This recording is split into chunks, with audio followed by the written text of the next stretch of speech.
In 2007, a transformer at Unit 3 caught fire, and the Nuclear Regulatory Commission raised its level of inspections. In April of 2007, the Nuclear Regulatory Commission fined the owner of the Indian Point nuclear plant $130,000 for failing to meet a deadline for a new emergency siren plan. The 150 sirens at the plant were meant to alert residents within 10 miles to a plant emergency. In 2009, an International Journal of Health Services study revealed that residents living on the Hudson had a 67% higher thyroid cancer rate than the national average. In 2010, an explosion occurred in a main transformer for Indian Point 2, spilling oil into the Hudson River. Entergy later agreed to pay a $1.2 million penalty for the transformer explosion. In July of 2013, a former supervisor who worked at Indian Point Nuclear Power Plant for 29 years was arrested for falsifying critical safety records and lying to federal regulators.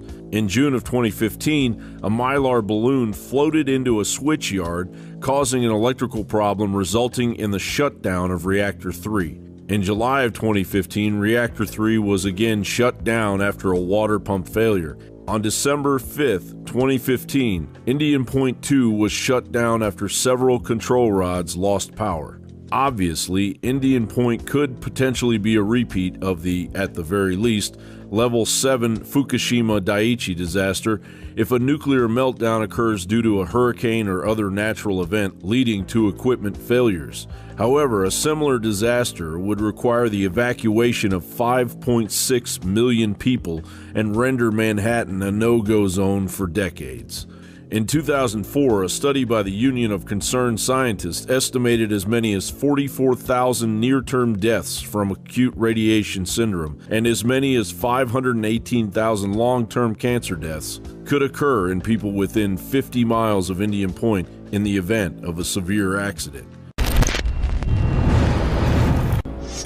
So it's one thing to read the studies in the news and all of that kind of stuff about the nuclear reactor sites and what it's been done to families and everything like that, but to actually hear someone's personal story is another deal. And the technical director of the Nightly News, Joe Jennings, is in here with me right now along with Dr. Group, because he grew up and worked next to a nuclear disaster site. And he's going to share the full details, but he has a very, very sad story about what happened to a family member of his that he thinks is related. And also, it's pretty insane how now they're building houses on the old nuclear site. They didn't clean it up. And the people who are buying the houses there have to sign waivers saying, oh, everything's fine, you know. And he's got a lot to share. And Dr. Group is here because he's been researching this for over 20 years, and we're going to get his take on it as well. So, guys, thanks. And as always, I'm excited to be a guest host tonight and talk with you guys. So, Joe, tell me exactly, to bring people up to speed, what happened, where you grew up, and what went on there.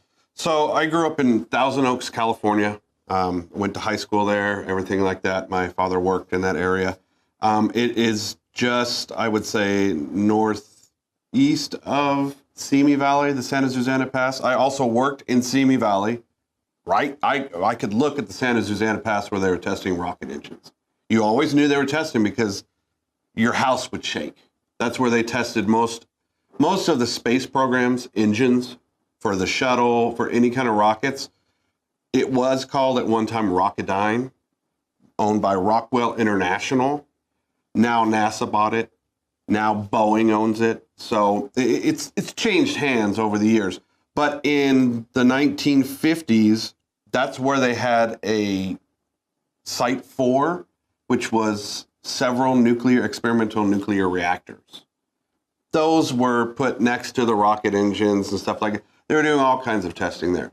Do you think anybody knew that there were experimental, other than the workers, experimental nuclear reactors right there in their neighborhood? Nobody knew.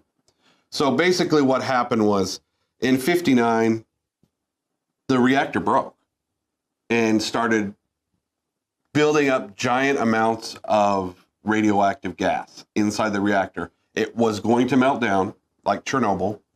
And of course, they didn't tell anybody. No, they didn't tell anybody. They said, open the doors and let the gas out for weeks while they were fixing these reactors. Open the doors, let the gas out. Well, in the Santa Susana Pass, that's a very windy, that's where a lot of airflow from California goes through. It goes through one way, it goes through the other way. It gets pushed by the coastal winds. So it's like putting spraying toxins in an air vent. So all those toxins went all over the areas, into Topanga Canyon, into Northridge, large, huge areas of people. That was on one side. Now you have Thousand Oaks, Westlake, Simi Valley, farms, Santa Paula. All these are farms. These are crops that we eat every day, from strawberries to tomatoes to oranges, avocados. Huge swaths of land because the soil is rich. Mm-hmm. So tell me what happened when you were growing up in the area, your firsthand experience. My firsthand experience is my dad was a general contractor. We did a lot of remodeling of homes.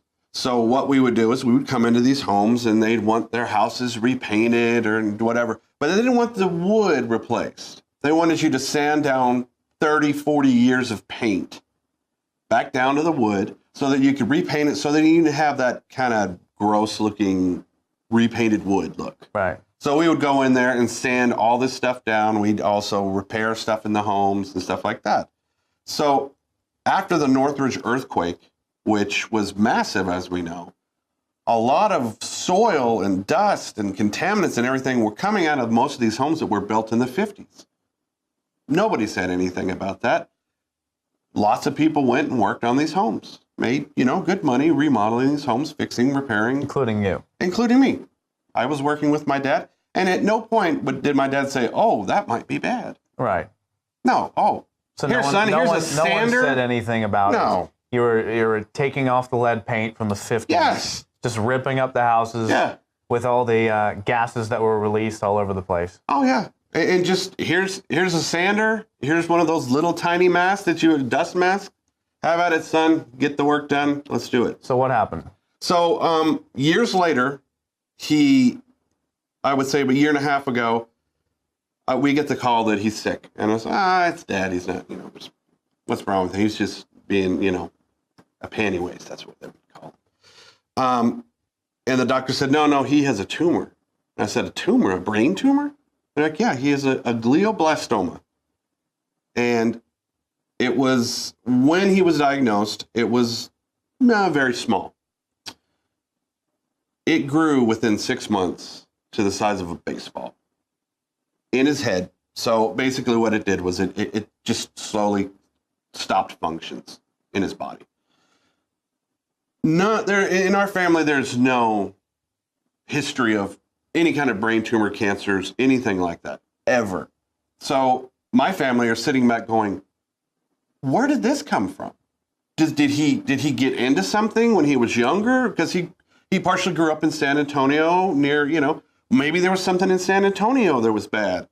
But none of us could figure out. Then I see this story because nobody had it. We don't know where it came from. It happens. So I see this story on NBC and I go, oh my gosh, we were living near a nuclear reactor and nobody knew about it. Now, I can't say yes or no that it caused this, but the proof in all of the letters is what shows. He had a rare brain cancer, which was typically caused by radiation exposure. I could have a brain cancer. I don't know yet. It just suddenly appeared when he was 69 years old. So it just sickens me that the government did this, and what they told the people was, don't say a word. You're sworn to secrecy. Don't tell your families. Don't tell anybody that this happened. And we have proof here, which NBC4 News has brought out, internal letters from Rocketdyne talking about the pollution that Dr. Group was talking about, the cesium, the tritium that's leaking into the groundwater. And guess what? Nobody wants to pay for it because the lobbyists have paid off all of the EPA and Energy Commission people to say, oh, well, we cleaned it up. What they did was they took the reactors out, they scarred the side off, and they left. And now people are building houses on top of it. But they're building neighborhoods. There is a huge camp at the base of it that 30,000 kids a year go to. And what did they do? Well, we know it's contaminated. We'll just buy some of that land. Dr. Group, what do you think about all this? I think it's just a sick cover up. I mean, you know, that's why we're here, to try to bring awareness to these kind of things. I mean, it's a sad story. It makes me think that how many people and how many kids since the 1950s have died because of this, and how many people are going to be affected and sick forever because radiation can just stay in your bodies. I mean, the half-life of some radioactive materials are millions of years. I mean, the tritium alone is 12 years. It attacks the DNA, and it affects you slowly and slowly and slowly and slowly, and causes cancer and causes thyroid problems and causes all different kinds of diseases. It's just really sad that, you know, our government, state governments, corporations that just make a ton of money and then put a layer of dirt over it and then sell it to somebody else. Yeah. You know, I'm just hoping that we can create change in the world and let people know about these things, and hopefully somebody will invent a way to neutralize radiation, you know, a good, effective means to do that, because that would save so many lives in the future and now, today. Absolutely. And I think the saddest part is the fact that, you know, it's very sad what happened to your dad, and even if it's unrelated, it's very sad. But period, them not saying anything about the plant being there, about the damage that was happening, about the disaster, and then just covering it with dirt and having people build houses on it and sign waivers. That is really, really disturbing. Well, Joe, thank you so much for sharing your story. Tell you what, I am blown away at this story. Really, really disturbing stuff. Well, all right, we'll be right back with the rest of the InfoWars Nightly News and a report by Joe Biggs. I'm Anthony Gucciardi. Thank you so much. And finally tonight, we're going to look a little bit more at Pope Francis and the latest interview that he has given to La Croix newspaper in France, a major newspaper. This is so stunning that it's really hard to believe. I mean, we know that the globalists are moving on every front to overthrow culture, to forcibly mix incompatible groups of people together, to create a balkanized, divided population worldwide. But this is simply incredible. Constantinople was overthrown, the former headquarters of the Christian church, by the Muslims, and they forcibly converted the population, men, women, and children, by the sword to Islam. Islam, in its dominant historical form, kills anyone that does not submit to it or sells them into slavery, because if you're not a member of the faith, you're subhuman and deserve it. Look at Muslim countries today. They can't even get along with each other. The different factions are constantly killing each other. I have nothing against these people inherently. But the fact that the West, that claims it's the birthplace of liberty and freedom, is inviting this in is cultural suicide. But let's look at the Pope. And this mirrors what imams are saying, mirrors what German ministers are saying. We've played the clips just yesterday where the German government spokesperson for the Muslims says, you know, we're soon going to take over your women, and blonde-haired, blue eyes is bad. And the Germans clap and love it. Pope Francis likens Jesus to ISIS, says Muslims and migrants must breed with Europeans. The story's on InfoWars.com. These are direct quotes. In a shocking interview, Pope Francis likened Jesus Christ to ISIS and said Muslim migrants must breed with Europeans to counter declining birth rates. So they teach Europeans with regulations and taxes not to have children and say that we're overpopulated, and then bring in people who say we're not going to mix with your culture, we're going to dominate it. This is the Pope speaking. Today, I don't think that there is a fear of Islam such as ISIS and its war of conquest, which is partly drawn from Islam, he told the French newspaper. It is true that the idea of conquest is inherent in the soul of Islam. However, it is also possible to interpret the objective in Matthew's gospel, where Jesus sends his disciples to all nations in terms of the same idea of conquest. No, he said go out and teach brotherly and sisterly love, do unto others as you'd have do unto them, and don't be part of big wars, and don't persecute people that don't believe like you. But he's now equating Christianity with Islam. The Pope also